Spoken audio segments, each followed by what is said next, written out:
Welcome to the Bigwater Podcast. I am Ross Robertson. Normally we're out fishing. That's what I do for a living. But sometimes we like to talk about it too. So make sure you stay tuned, subscribe, because we're going to have the podcast. We're going to have behind the scene tips, tricks, some stories, and some flat out just good smack talk with some of the biggest names in the game. And this is right here, Bigwater Podcast.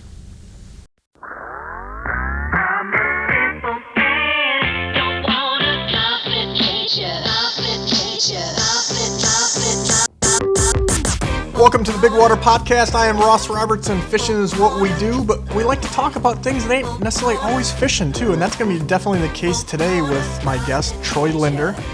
His dad and his family is kind of legendary in the business, and Troy has followed that suit, but a little bit different in what we'll get into that. Troy, I want to thank you for joining us, and let's talk about some fishing stuff. Let's talk about some non-fishing stuff too. Okay. Yeah, great to be here. Thank you. Thank you. You know, it's definitely a different thing. You know, the Troy that I kind of knew early on there, you know, you were a flannel wearing guy from northern Minnesota when you shoveled snow and needed a snowplow. Now, you know, you're a sushi eater, and I don't know if you go skinny jean route, but I mean, you're living in Los Angeles, so this is a whole different deal, right? And we'll talk about some of those things where, again, fishing in northern Minnesota and fishing or trying to fish in California is a whole different ball of wax, and a lot of people don't realize just to go fishing what's involved. I mean, what it takes for you to do that. So, I guess give us a little insight, you know, as far as, you know, moving out to California and how those things. I mean, that's a big deal in itself, right? Yeah, it's a big move. The transition, you know, growing up in central Minnesota, and you know, the early days. You know, when I was in college, I went to college at Arizona State University. My brother lived out in Phoenix, and actually my cousin Lisa was out there at the same time as well. So I had a little bit of family out there, and I moved out there and went to school there. When I'd come back during my summers, that's when I'd work in the PWT and kind of help. I'd help set up, tear down. I'd film, you know, help the film crew, you know, capture the content there, go out with the anglers, you know, and you know, that was my first real. Yeah, I worked at the office growing up, but you know, in the field on the PWT, I just learned a tremendous amount. And looking back, you know, I don't know if I wish I had more photos of the actual behind the scenes. You know, what happened there. That was really special times in those early years. And again, that was during the summer when I was you know, in Arizona for most of the year, and then. The transition to California came after school, after I graduated. Didn't quite know if I wanted to move back to Minnesota, so I followed some of my friends from college, and we moved out to Los Angeles. I liked the weather, and moved out there and actually got into the fitness industry. I guess I should back up slightly before you go there, because in case somebody was living under a rock, like your family, and you know, your dad specifically has helped me a ton. I mean, he helped when I wrote a book. I mean, he helped me with, just a million things in my early days when I was traveling with Gary Roach and all that. I mean, literally, like, at one point I was not old enough to drive, and I was driving Gary Roach's boat. You know what I mean? And so all the way back then, I can remember even eating dinner with your dad back maybe like 15 years ago, and after the In Fisherman thing had been sold, and he was telling me about his 10-year plan and all this, and I'm like, man, this guy's a visionary. Like, he's still going. And but I mean, your whole family literally is entrenched in fishing. I mean, how many members of your family and cousins? I mean, your dad, obviously, your uncle. Fishing's kind of what the Linder family is, really. I mean, yeah, growing up and kind of grew up in it, so I don't know anything else. Right. It's not weird to you because it's what you know. It's like people that live in Alaska in the middle of nowhere. It's weird for them to be around concrete. Exactly. And it's what I kind of grew up in the fishing world. Family times when we got together at Thanksgiving and gatherings, we talked fishing. It was all about fishing. Work, you know, work was fishing, and most of our family was somehow working in, and still to this day at Linder Media. I don't know how many people are. I think I counted 8 family members, 8 or 9 that are kind of working in and out of the office in some manner. And growing up, as I said, growing up in the, you know, Dad on TV and Uncle Ron and James and Dan as they built the company from and Fisherman, you know, the early days. I remember the original tiny office. Gosh, I was so young at that time. Must have been 4 or 5 years old, and I barely remember it. And when they, printing the little pamphlets and the fish reports in the old days, and when they had like one office and it was just an open space, and they just, my grandpa was there, and everybody was just kind of building this, making it up as they go. And when they bought the building, and fishermen built up from the television network into the PWT and all these, the radio network and everything.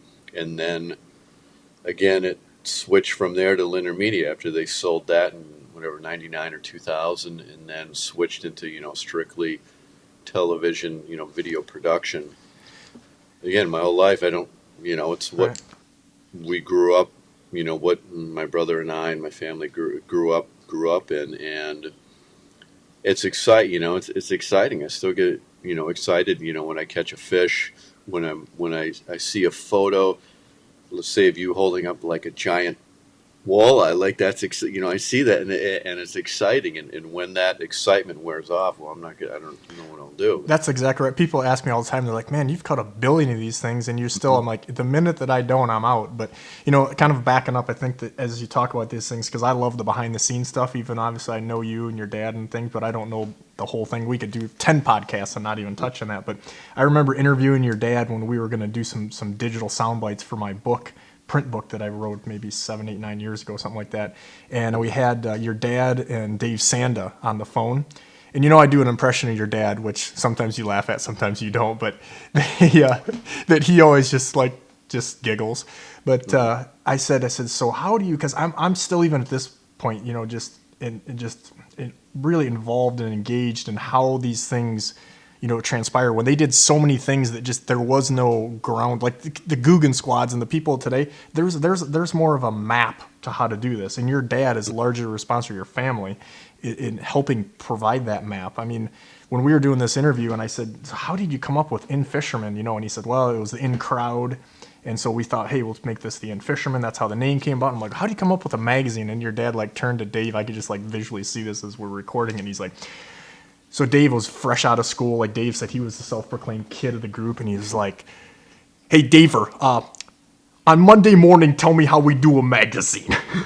And he's fresh out of school. And he's like, what do you mean it's Friday? And he's like, this weekend, do the research and figure out we're going to make a magazine on walleyes and everything. Mm-hmm. And I'm like, it's funny to say that, hey, kids, there was no Google. There was let's just make a magazine. But yet that's the spirit of just we're going to figure it out.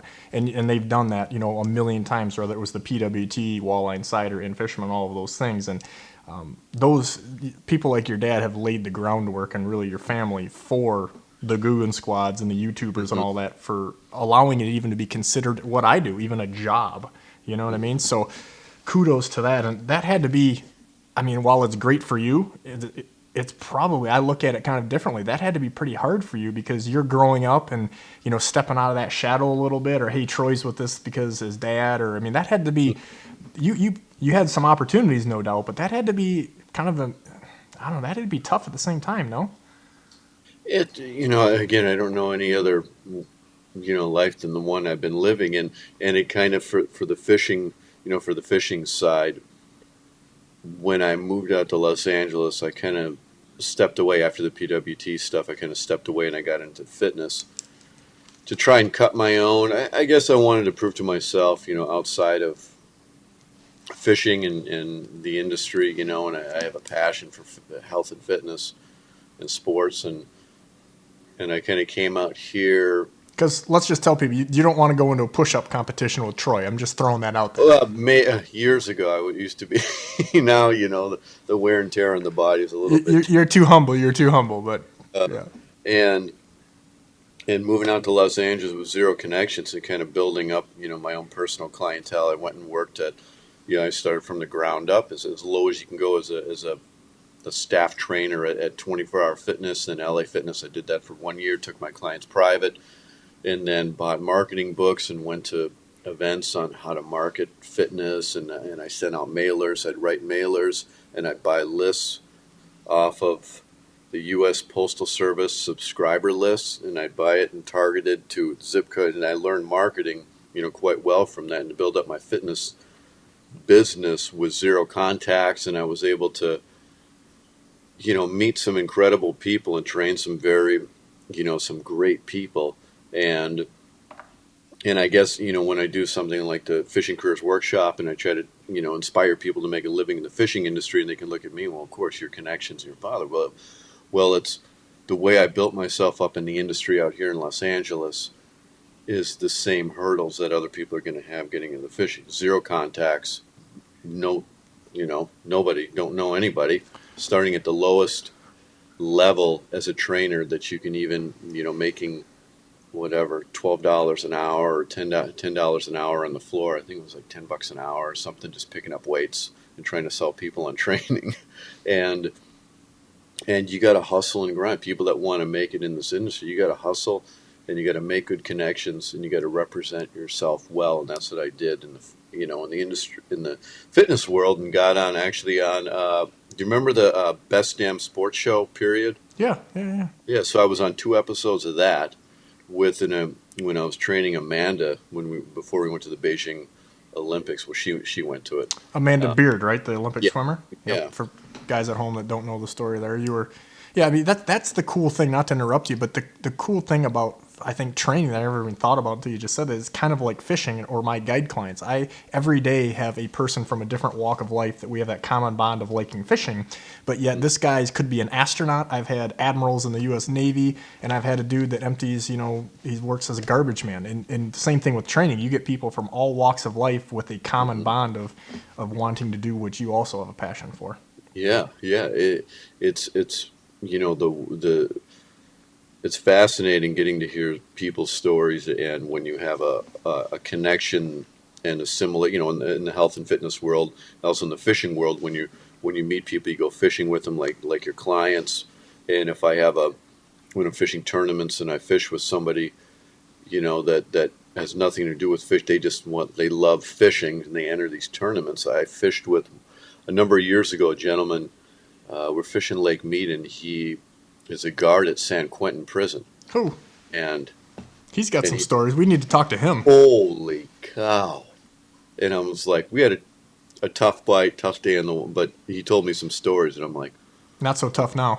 And the guy's just smile, he's just smile. He had a smile on his face. He's like, I'm so happy to be out here fishing, and we're catching 1.5 pound, 2 pounders. We had about a 9-pound limit.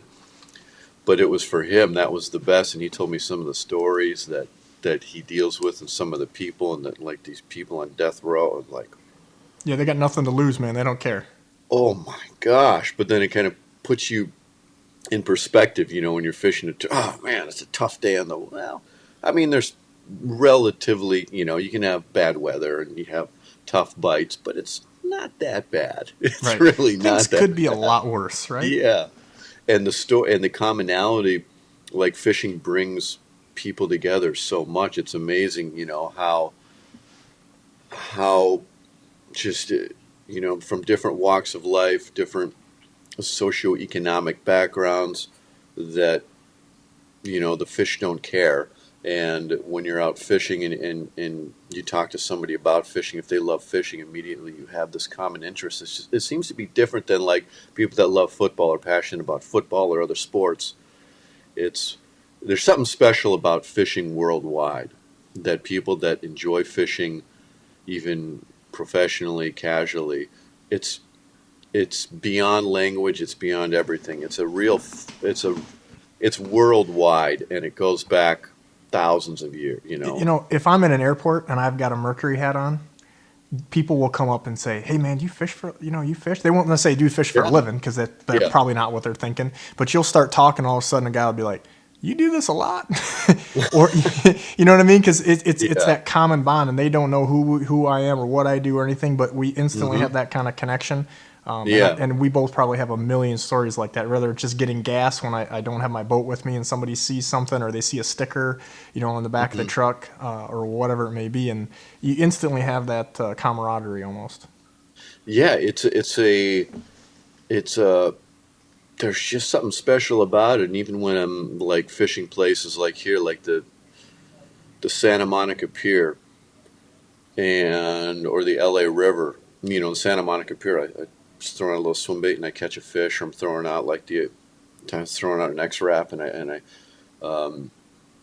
I catch a little bonito and I reel it in, and it's like you did a magic trick. People that don't follow fishing, it's like you caught a fish live in front of somebody, and it's like, This oh my guy's god, Houdini. this is amazing. It's like, no, we do this all. This is what we do. But it is amazing in public area when you catch a fish and you reel it in. If it's this big, or people are like, oh my, and they take photos of it, and it's kind of weird when people you don't know are taking photos of you while you're trying to unhook a fish, but you don't know where that's being posted, and that's part also the risk. Well, you live in Los Angeles. There's a little wacky stuff going on out there. Right? Yeah, there's a lot of wacky stuff going on out here. But there's also some great fishing and some great history of fishing here, especially, the LA River where um, salmon, I think, used to come up and spawn the LA River. Really? Before they cemented it off. It used to be a big spawning ground, and Los Angeles was built because of the river that came through was such a great water source, not only water and food, because it was so, there's so many fish that came up and used it. And then I guess for flooding purposes, they dammed it off and they put up the concrete on the side, and that stopped. 50 years ago, fish would go up and spawn in the LA River, or 60 years ago, I think now. So let's back up a second again, and get back to that, because I know I don't know, so I'm sure most people at home don't know. Amanda Beard. So again, you're cleaning weights and picking up weights for $10 an hour. You're building this business up. How do you all of a sudden go to arguably one of the biggest female swimmers of all time, and you're her trainer? Or That's it. A couple of my higher profile clients, like the Scorpions, when I trained them for their album, and Amanda came. I took Spanish lessons at Beverly Hills Lingual Institute, and one of the got a gentleman there who was a publicist and into fitness, and it's a small class, a dozen people in there. We're learning Spanish, and he's a publicist. I figure he's got some pretty high profile, probably clients, and which he did, and really nice guy. And he's like, I'll take you out. I'll train you one time for free. Just check out my services. So he went out and I trained him one time. He's like, all right, I want you to meet with one of my clients, Amanda. So that's how I got to train Amanda, through him. That's how that worked. my producer, as we were talking, was like, "Did he just say the Scorpions?" Like, the Scorpions. He must be. Maybe he's a rocker. I don't know. The Scorpions.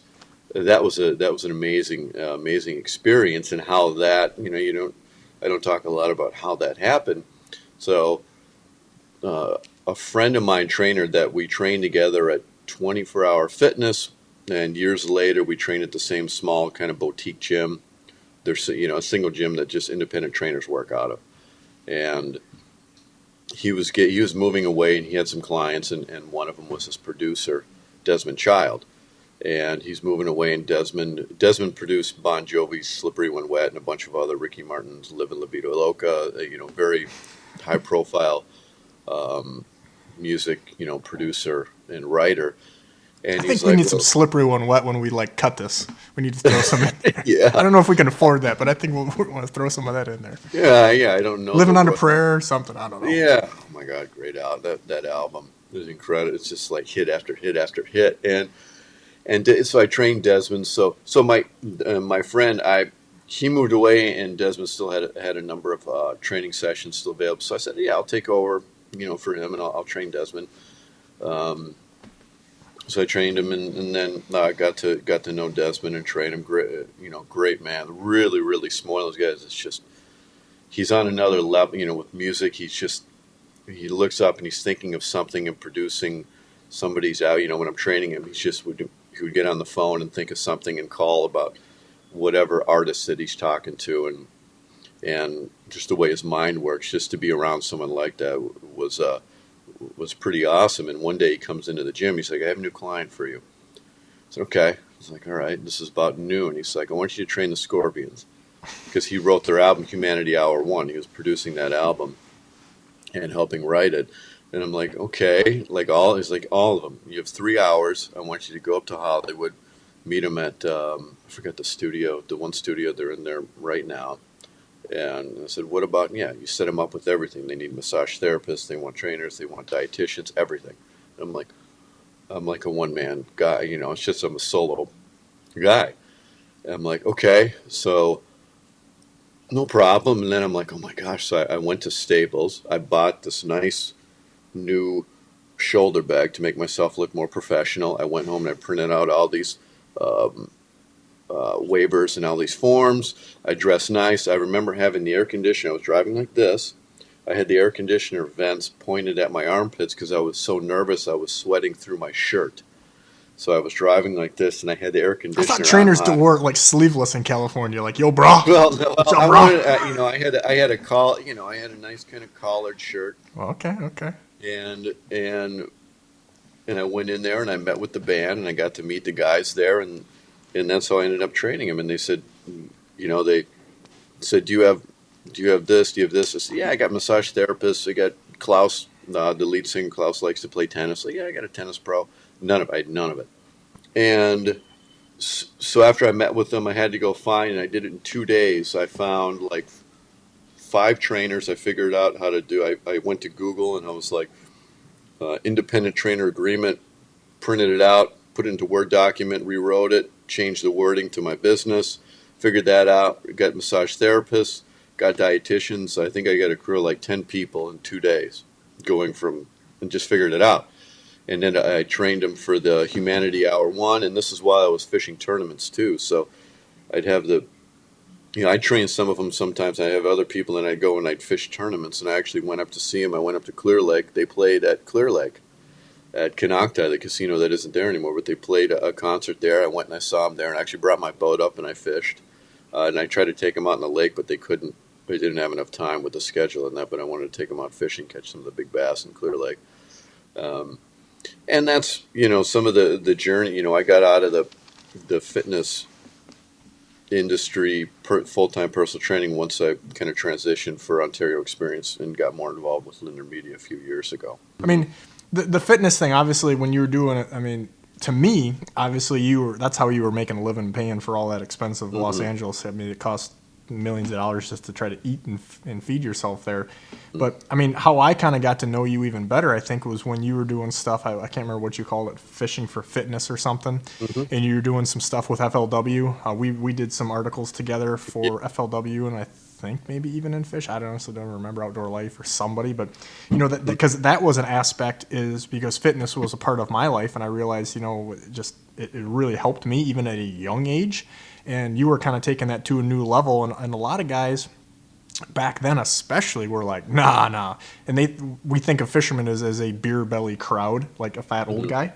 And a lot of these guys just did not embrace that. And I think even with some of your stuff, I know that there was different people that saw it, didn't know I know you, and they're like, what's this all about? And I'm like, this isn't just a fishing thing. This is a lifestyle change, man. Like, here's a guy giving you some really good insight that applies specifically to fishing, whether it's nutrition and or working out, that even if you don't make a cast, this is good, but you're tailoring that specifically to the things like your back and legs and arms and stuff that, we put a lot of wear and tear on. I mean, like your dad, I can remember years ago wearing a tennis elbow thing.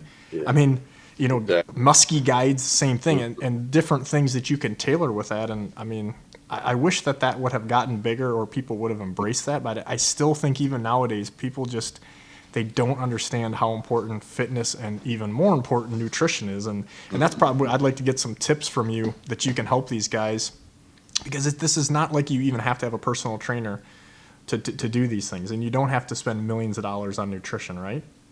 Exactly. And the information when it did Fit for Fishing, it was more of not how to get your bench up and, squat 300 pounds. And it was more about life, as you said, like a overall just general well-being. You don't have to be ripped. You don't have to. There's programs all over the internet for that if you want to get swole and do that. This is more, get just like neck and all that. But this is more like elbow. Like my elbow hurt. This is real issues that face fishermen. The muscles that people don't realize, like as a guide on the Great Lakes, we get the piss beat out of us. And you'd be amazed at how many people that fish a couple days with me, and they're like, dude, how do you do this? Because they're using muscles and stabilizing muscles that they don't normally work and they don't realize. And I mean, so tell me about some of that stuff. Yeah, we're on a moving platform. The boat is literally an unstable surface, and depending on the waves like that, the body has to right itself. Right, is the ability of the body. If you close your eyes and you crawl up, any position that you do, can you point straight up? And you could probably point, depending on where you are.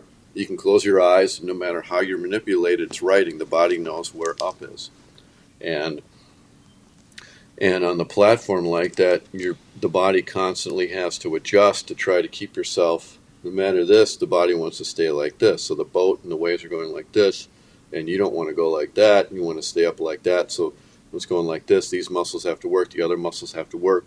And you're also twisting and turning, and especially when you're on big water like you are. I mean, that's even more so. I think even more so. Yeah, I get tight when I don't work out. I mean, I'm not lifting heavy anymore, but I get tight quickly, and I need that constant thing. And I know a lot of people, again, listen to this, are like, yeah, okay. But even if you're not going to work out, look at some of Troy's stuff. I know you can Google and find some of that stuff from FLW and some of those other things back in the day. But doing the stretching thing is so important. But again, not to sound like somebody's mother here, but backing up, the reality is even if you work out 7 days a week, you can't, what do they say? You can't outdo in the gym what you do in the kitchen. Something like that, where for me, again, it's gonna be different for everybody, but like my mouth loves dairy, but my body doesn't. And then the same thing, like just cutting pop out here. I kind of I used to drink a can or two of pop a day, and I feel so much better. And again, I'm not trying to give somebody some lesson or tell you what you got to do, but the reality is fishing aside, these are lifestyle changes that with all of the simple options we have, and especially as a fisherman that travels and, you're in gas stations and you're eating this and that and tournaments, early mornings, late nights, even more of a reason that you need to look at trying to find some type of alternative. I mean, even if it's just simply drinking water, because almost all of us, I never realized how dehydrated I was early in my adult life because of these bad choices and because of being on the go too much and not stopping, taking the time. And those things alone, even if you don't follow any like your advice, is huge, is it not? Yeah, it's gigantic. At this last tournament that I fished this past week, I did not drink enough water. And it was cold out, and I had my jug of water out, and it's cold out, and I'm drinking cold water. I'm like, I just don't, it'd be better if I, try to left it in the compartment where it stay a little bit warmer. But it's a constant challenge, based on traveling and you're out in the lake. It's easy when it's hot out and you got a cold Gatorade or you got a cold water, it's really easy to drink. When it's cold out, it's harder to hydrate yourself. And if you're hydrated before you go out, the effects are going to be a lot less on the body. So because you travel a lot, we'll talk about that in a second, but even if it's a weekend getaway for somebody, for you it may be a tournament, and you're to avoid eating pizza and gas station food and sandwiches and stuff like that. Do you have a little regiment that you do, or there are supplement things that are healthy? Because the problem is a lot of these so-called supplements or healthy things are actually shit for you too. Yeah, and they're expensive. And there's so much out there. Oh my gosh, you go into any store, there's just so much garbage out there. I like I'll get bar. Oh, right here. I just had this more. I don't mind Cliff bars. One thing about bars like this is in hot weather, cold weather, they stay pretty good, especially hot weather. Some of those bars will melt. So when you're out fishing and in the heat of the summer or spring or fall, these hold up pretty good. And most gas stations pretty much across the country have these or little granola bars, to supplement. The past few years I'm with Wilderness Athlete. So I take like this meal replacement I put this in into little water bottles in the boat, and I take this with. Is that like a protein shake type deal? It's a meal replacement, yeah. So each scoop, it's about 200 calories, and it's kind of it's about a 200 calorie meal. Sometimes I'll double up, so I get a 400 calorie meal. Mixes really easily, and it tastes really good. You can mix it in water, and it mixes up. I've tried a lot of other shakes, and some of them are clumpy. This you basically just put in a water bottle, shake it up, and it'll mix very easily. And when you go to places like fast food, I usually just get the grilled chicken wrap or grilled chicken sandwich. Skip the pop and fries. Yeah, you don't have much of a choice. A lot of times you just don't have much of a choice. So I'll get like 2 chicken sandwiches, and it's it's just a better, sometimes you just, what's the best option or a better option? It's not the perfect option, but it's a better option.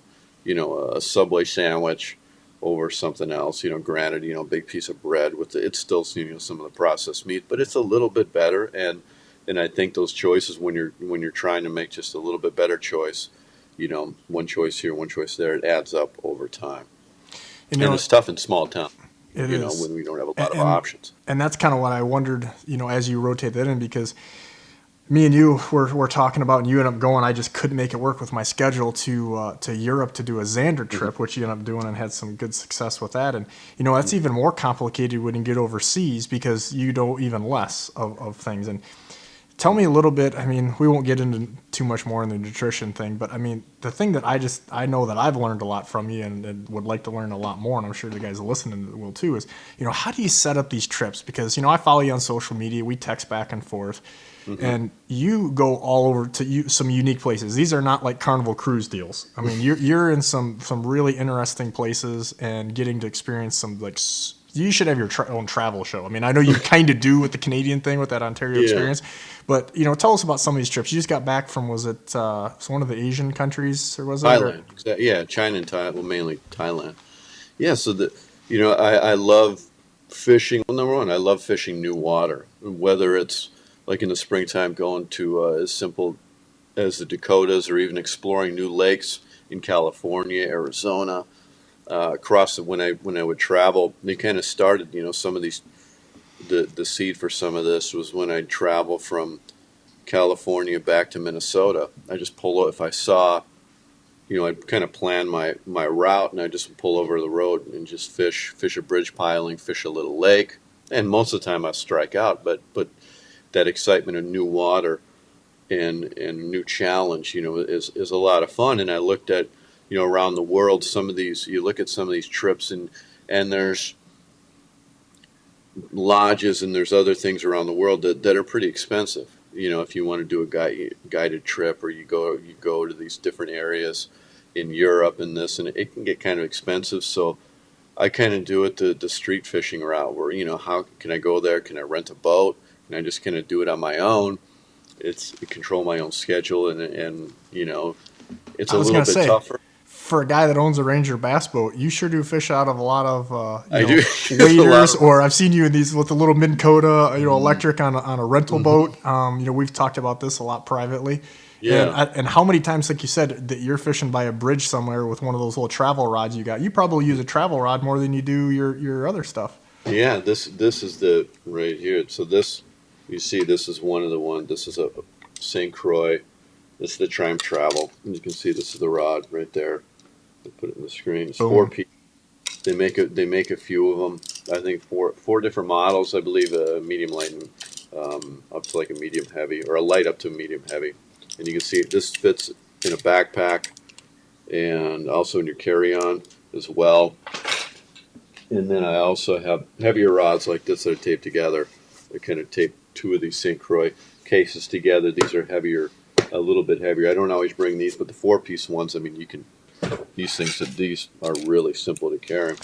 And you're traveling pretty light on a lot of these trips that I see. I mean, backpack, travel rods. I mean, not a lot of gear. You really got to kind of think about, a little tackle box and have some diverse tackle. Oh my gosh, you're so right with that. I usually bring, most of the times I'll have one bag of plastic, one Ziploc bag of plastics. And then I'll have usually just one regular tackle bot, one hard case. And I'm trying to guess what the fish will bite. A lot of times I'm wrong, but I bring swim baits.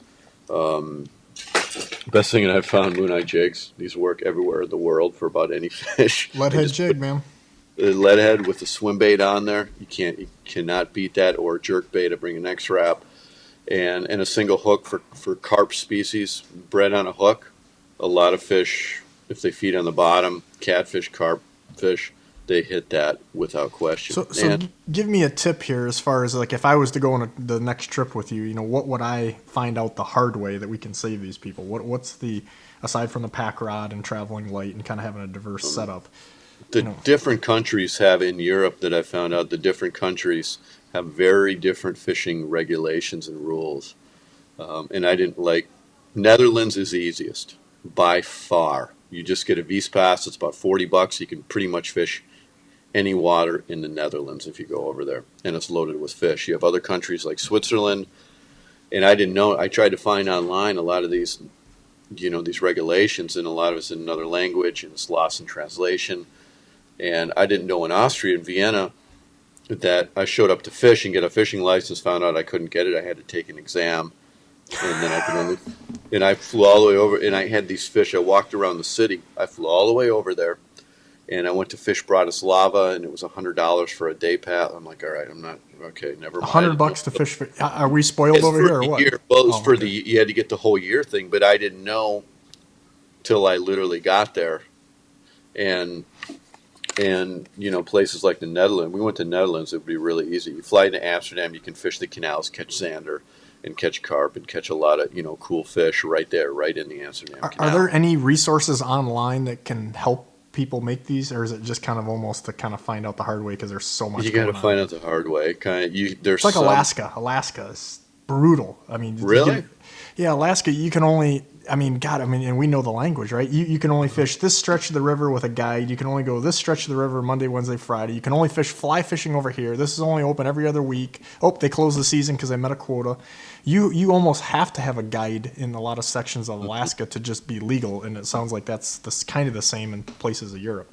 Mm-hmm. Yeah, and the European boat regulations for rental boats is you can't have anything over 40 horse unless you have a license, unless you have a European license. So rent a boat, it's smaller horsepower, and some of those lakes are a little bit bigger, and like Holland's Deep and Volkerak and that you can get around, but you're putzing around at 10 miles per hour, which is still fine. I mean, it's still no problem with that.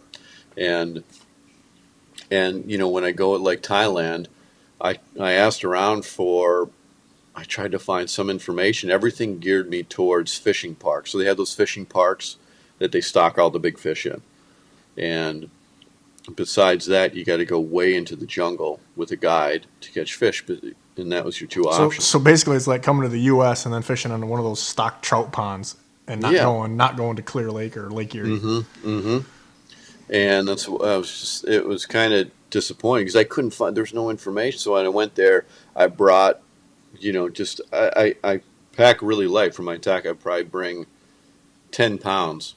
Is all the tackle, just go weight to about 10 pounds, and try to bring crankbaits, jerkbaits, hooks, weights, everything, soft plastics, and try to make it about 10, 12 pounds. And considering in my guide boat I carry about 1,000, getting to 10 sounds like, oh, that's a lot of weight. It's not when you add this stuff up at all. Gosh, you put in some lead heads and some tungsten weights, and it's so quick.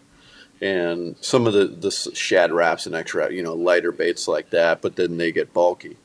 And the challenge, I like the challenge of some of the public waters, like when I was fishing in Phuket, like the natural river there. Some of the waters are kind of dirty, but I mean here in the U.S. we got some dirty rivers too, and the challenge of that, even if the fish are small, to go over there without a guide and you're just walking around the city and putting up my GoPro, and then I'm also watching who's walking by. They don't steal my GoPro, because you don't want to set your rod down and get it stolen. People coming by in a moped, and they just can grab it really, really easily. So you're watching your equipment. People wouldn't do that. Never.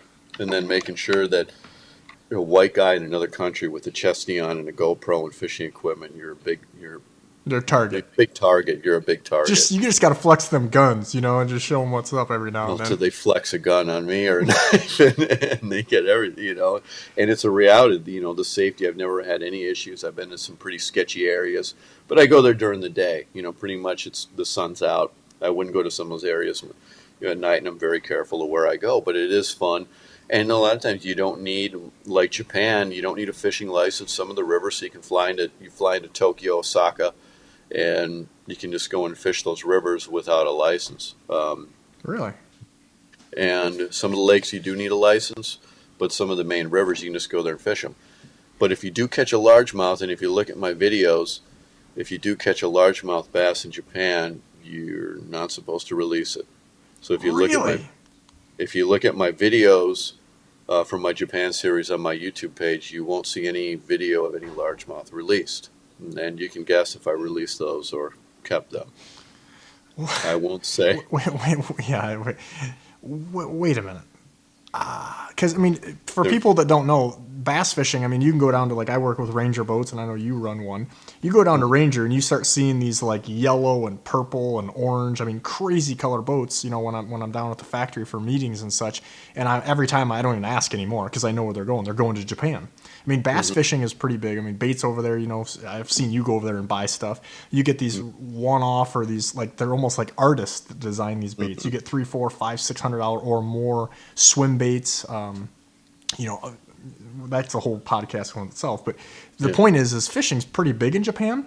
I mean, there's been a bunch of guys that have come over and fished the Elite Series from Japan. Shin Fakai. I mean, you could go on with a bunch of those guys, Morzito or however you say his name. But at any rate, so on all of these lakes, they catch and kill? On Biwa specifically. Because that's a trophy lake. Well, it is. Well, here's the thing. You're not supposed to release them. But Troy's giving us air quotes. Those that are working out at the gym right now or driving to work.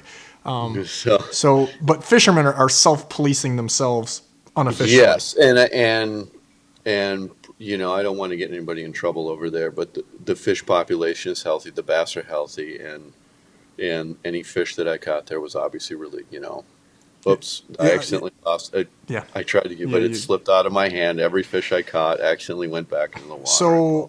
So are bass not as highly regarded there, or is it because of the populations being so high? I mean, with carp, I mean, like in Europe, for a lot of people that know, carp in Europe are more highly regarded as are pike, I would think, even more so than bass. I mean, like carp rods in let's say England, as you I think know, 10, 15, 20 grand for these crazy. Are they that much?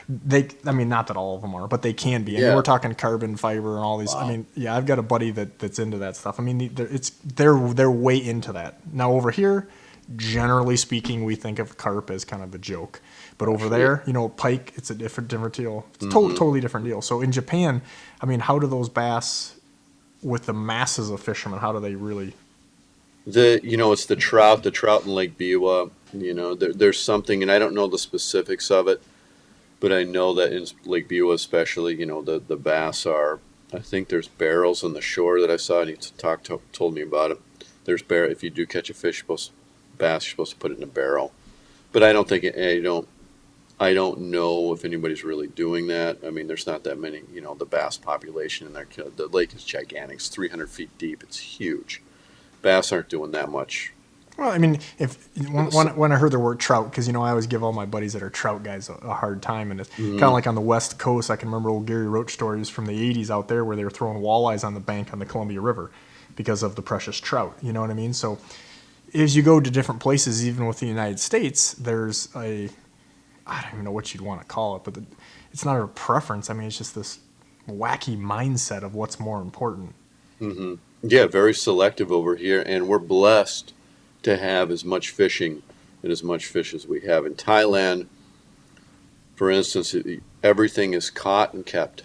That's why you have fishing parks, and that's why you have to go way up the river, because everything, when I was fishing in Chiang Mai, in Phuket, if you caught a fish, and I went to this one area, I caught a catfish, I threw it back, I thought I was going to get, like, murdered. They looked at me like, what the hell's wrong with you?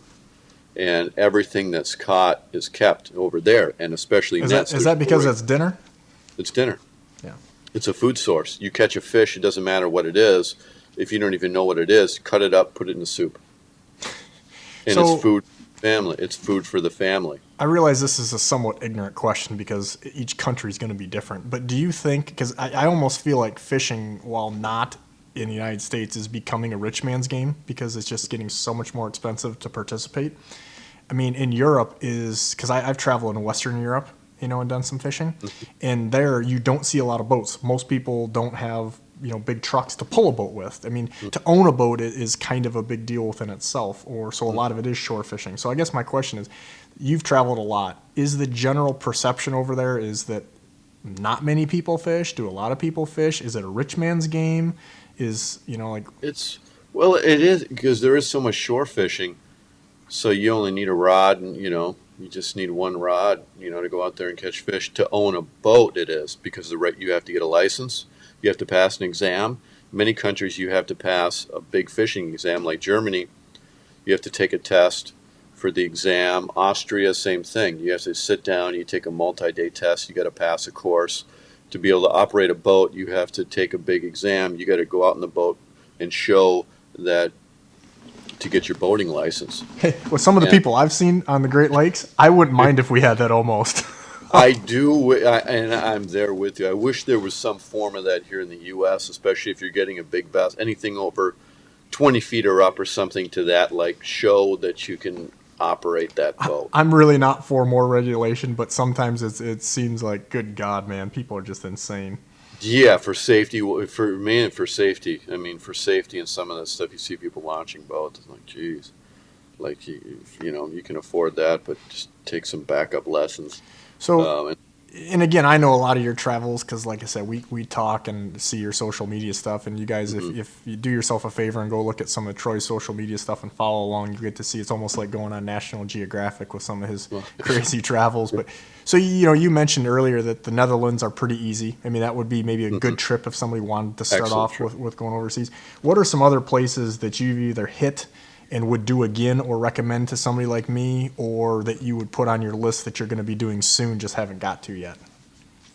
France is pretty fishing friendly, and each little county there, has their own license, and it's pretty easy. You can get it online. So you just go online, you can do the little translate thing, and it's fairly easy in France to get a license, and they have a lot of good fishable water there.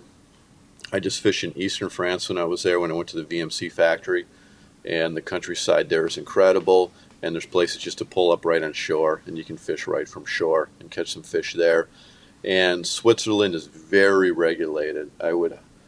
It's in Zurich. There's some great fishing in downtown Zurich, and I do want to go back and fish there.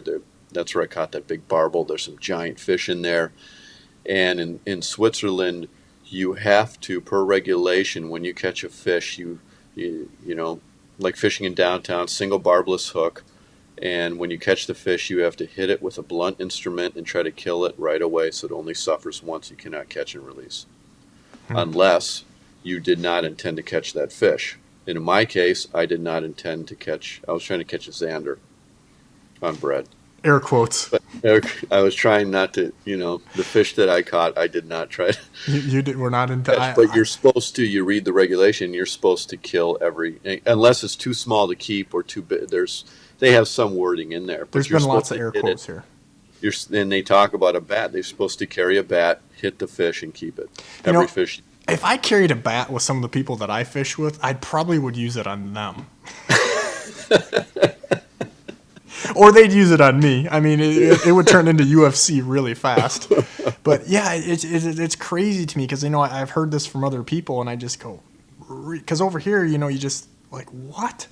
But again, we'll not get too political, and I'm not trying to get subpoenaed or get you in trouble either. But the reality is a lot of the people that make these laws, no different than in our country here. Well, let's forget fishing even for a second. The people that are making these laws and regulations don't even know about what they're portraying. No, they don't. They have no clue. They don't even know what it means. No, they don't know what it is to catch a fish, to be out there. And it's too bad that disconnect from government and politics to fishing. And it's just respecting the resources. Some of these regulations either are too lax or too heavy.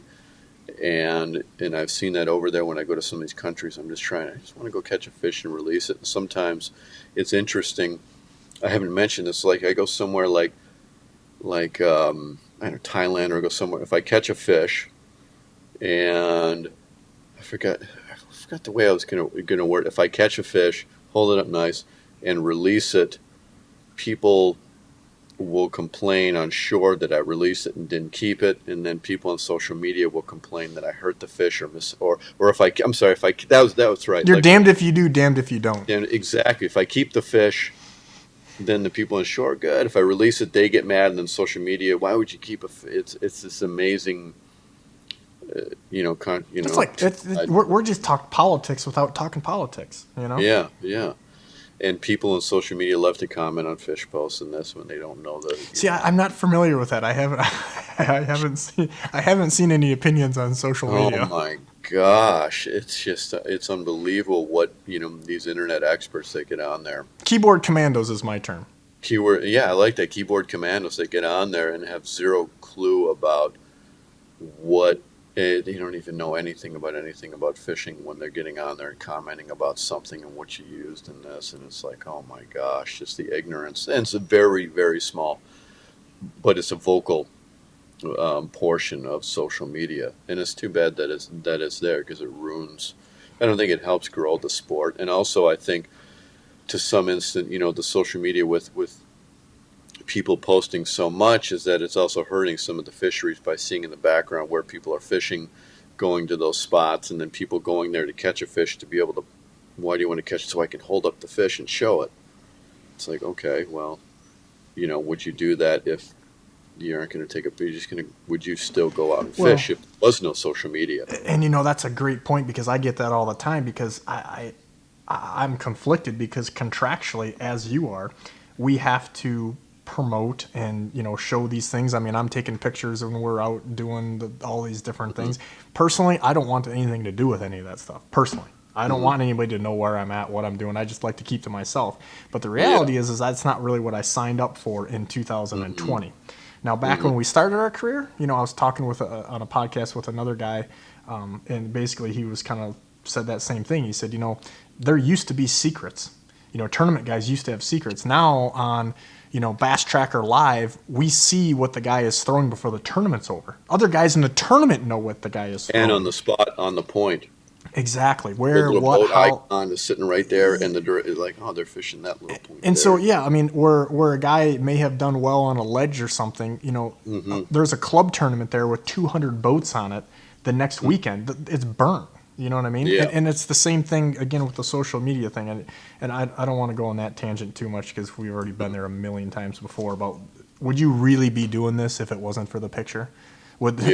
Are you really just handing this fish to your girlfriend to take a picture because she's kind of a smoke show and you're trying to get some likes on something? Like, what does that even mean? What does that really even do for any of us? Would you do this, where I know the answer is me and you, if social media, if for some reason the Facebook just crashed, we're still going to keep doing what we're doing. Absolutely. I would like it better that I wouldn't have to take the time to try to set up lighting. And I'm always fighting with producers and guys. I'm fighting with that producer right behind me all the time with, he produced my TV show for like 9 years, and we're fighting for production value and not being able to get the right shot, even though that's what we got to do to catch them and get over here. Turn the boat this way, can't because of the current. Okay. And the problems, obviously, you and your family know a whole lot about. I just got done shooting a commercial with you guys and for a mutual sponsor, and it's just it's so involved.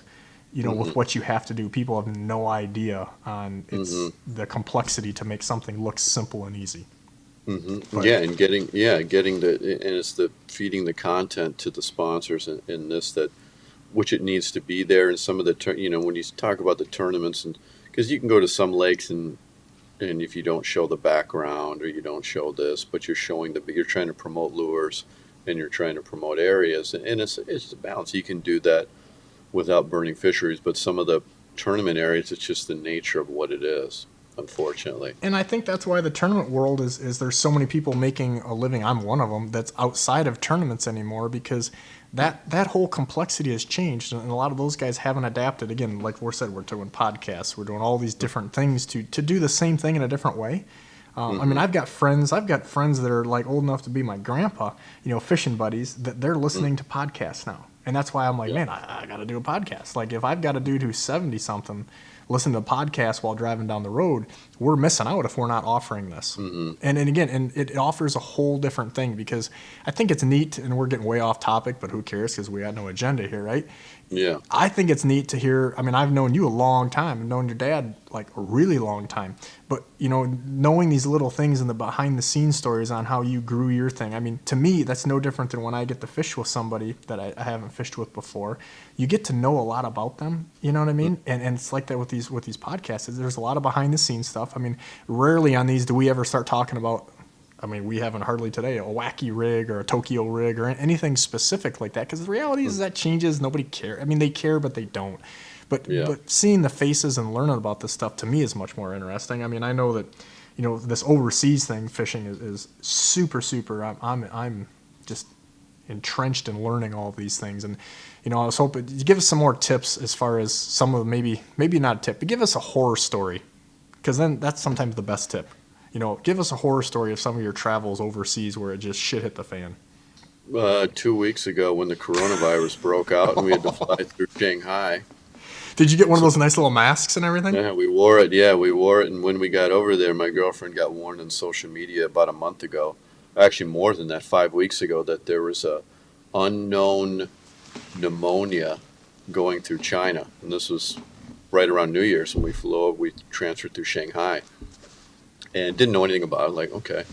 And then slowly while we're in Thailand, we're seeing this news reports from, Asian media about this growing and growing and growing. And then we got to transfer back through Shanghai, and we went over there during the New Year's. Everything was shut down, and we were going to stay 2 nights. We stayed 1 night. We're going through the airport. Everybody had the masks on. We're going through, fortunately we were fine, but looking at what the coronavirus, is doing, like it was, and to get in and out of the airport was, oh my gosh, there's so many hours. It's so long to go. Are they actually doing like inspections?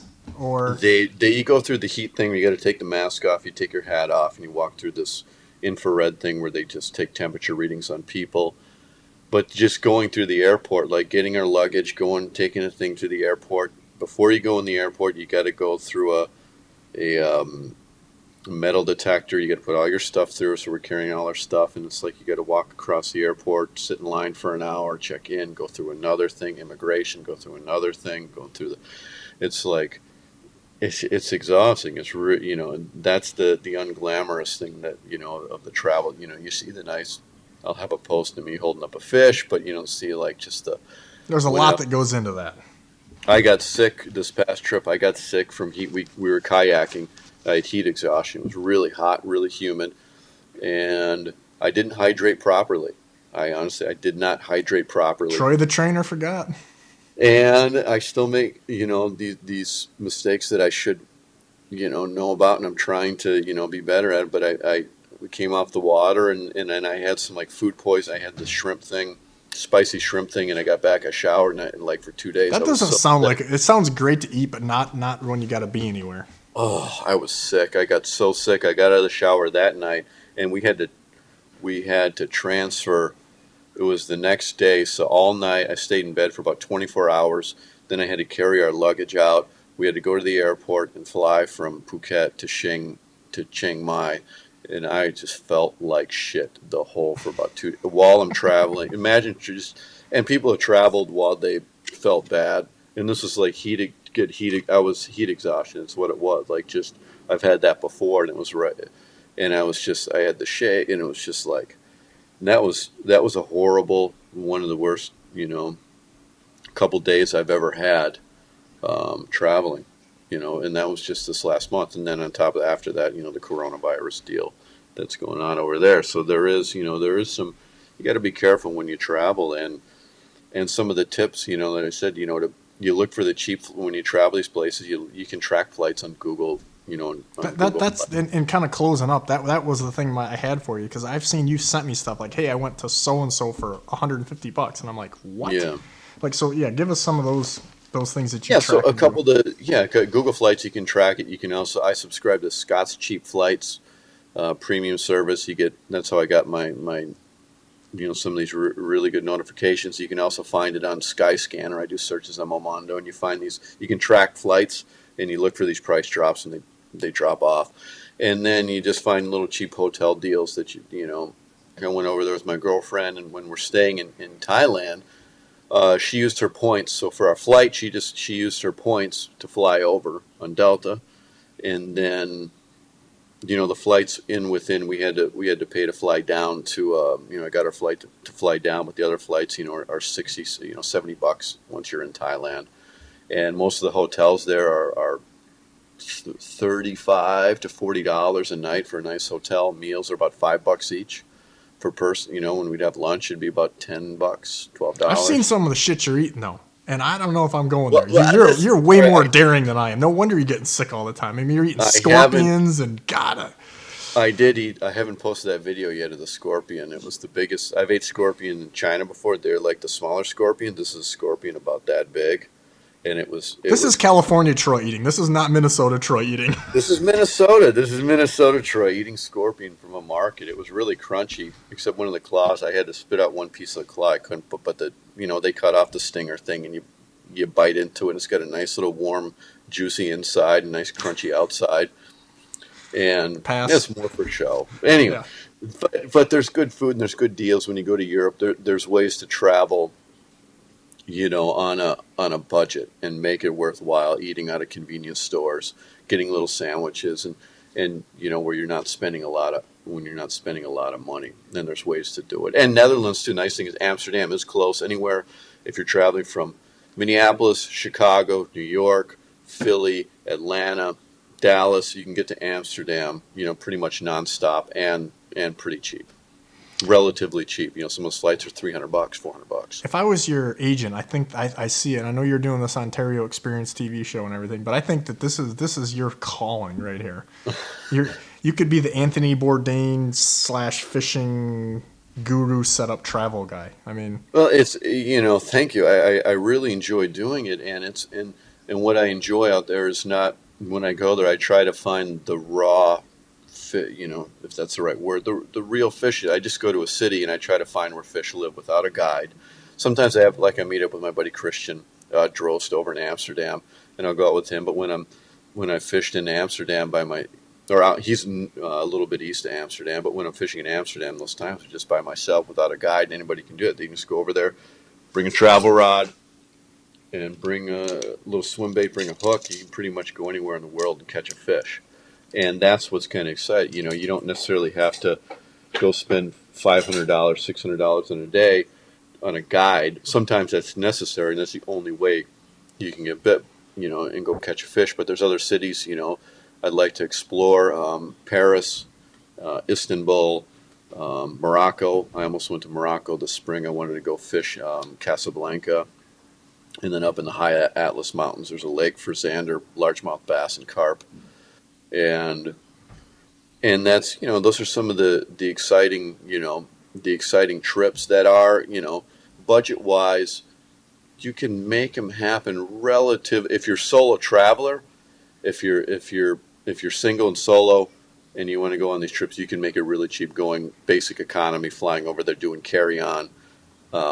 With your hooks, you can do it very, very, staying in hostels. I mean, you could do some of those fishing trips very cheap.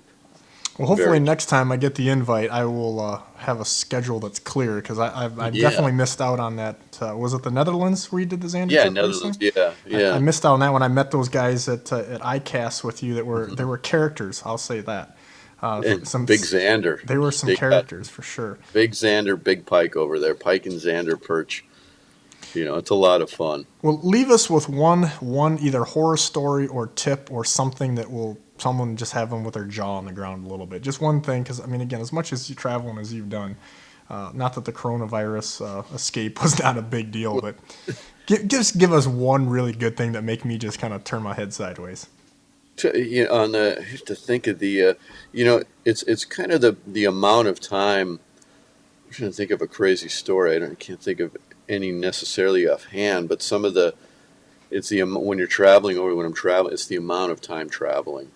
It's airports and trains, and I've made so many mistakes over there by barely missing a train, barely making a flight. When I went over to Amsterdam, oh my gosh, I flew to Chicago and I watched the plane on the runway. Us 6 other people missed the connection was late, so I had to stay overnight in Chicago overnight, and we watched. There's like 6 of us pointing at the plane. I have video of it, like, oh, we're supposed to be on that plane, and it took off, and those are the realities. You see some of the stuff. It's travel isn't always pretty. You can make nice. You see these travel videos, and you see the perfect slow motion, speed up shot, and you see all this, but there's a lot of just crap that happens. You get sick. I got sick in Beijing, just when I went there, for the Olympics with Matt, I ate at some place. I got really, really sick, and that's part of it. Getting your shots before you have to go, and also knowing where the hospitals are if something bad happens. It's kind of scary. Are there any apps or anything that you use on your phone when you're traveling that help you with, whether it's hospitals or food or anything? I go to Google Maps and I download the offline maps. I go to the area and I download the offline maps that I can use, and I use the VPN app so I can access, like when you're in China, you can't access Instagram, Facebook, or YouTube. And Google Maps is also blocked over there. So the maps in China, if you're on Google Maps and you're walking around, they'll have you all over the place. It's like it's not the Chinese government. Well, they keep an eye on their people there, and that's why I'm kind of careful when I was over there, like just with all what I filmed and when I'm walking. Well, yeah, because they've got cameras everywhere, and if you're filming stuff, they're not about that. And I got a chesty on and a tripod GoPro and with my fishing rods and walking around, and it's unfortunately I've never ran into any issues, but it is something when I'm over there. I try to be very aware of my surroundings, and nothing is ever, besides eating a couple things and getting sick. Besides that, I've never had any major issues. I think the reality is, here's the tip. There is really no tip. It's no different than you go into a new body of water over here. You do a little bit of preparation, you do a little bit of homework, but the reality is you just got to go do it. And the first time it's not going to be as good. Maybe you luck into a few things, but timing and all those things, you got to go do it. And that's probably it doesn't have to be perfect. I mean, that's part of the experience in itself, isn't it? Yeah, and when I went over there a couple years ago, when I went to go catch zander, I tried to find information on it. I couldn't find any information. Like a lot of these areas going to Thailand and street fishing over there, there's no information online about a lot of this, and I don't know until I literally land and I tell Ann, like, all right, I'm going to go out and I'm going to go fish. I'm going to go to this thing on Google Earth that looks like water. And I don't, if I fly across the globe and I go, and a lot of times I don't catch anything. Sometimes I do. And that's you're just shaking the dice. But it's exciting, even if it's a tiny little fish. Well, I know you're going to have a lot more adventures, and we'll have to have you back on again and hear about some of these newest adventures. So we really appreciate your time. And thank you. Until the next episode, keep fishing it up.